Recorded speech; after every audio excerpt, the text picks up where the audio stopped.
I'm Sami Zaidan with a look at the top stories here in Al Jazeera now. Voting is underway in Bangladesh's general election, but there's already been violence. At least 11 people have been killed, including an opposition leader. The main opposition party is boycotting the polls. Jonah Hull has more. Well, I'm at a polling station in the capital, Dhaka, in one of only 2 out of 20 constituencies in which any sort of vote is actually going to take place here on Sunday. I'll step out of the shot just so that you can have a look at what's going on. Fairly heavily policed, the polling stations, amid reports that have come in of a number of polling stations, more than 100 in all, that have been burnt to the ground, along with continuing political violence that has marred, of course, the run-up to this vote. Most of the people that you'll see turning up behind me here to vote will be government supporters.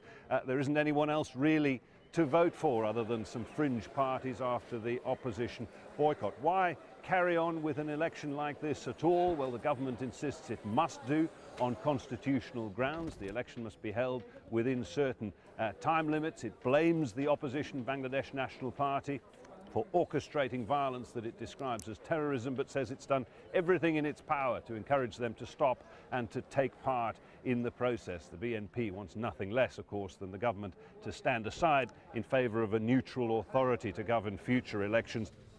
Infighting between forces opposed to Syria's government is getting worse. There have been fierce battles after a coalition of rebels launched joint attacks on Al-Qaeda-linked fighters.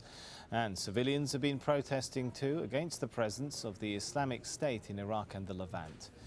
New York is set to relax its drugs laws to allow the limited use of marijuana for medicinal purposes.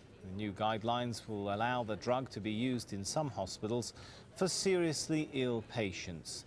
You can get the very latest on all those stories and more at aljazeera.com. I'm Sami Zaidan. Thanks for joining us.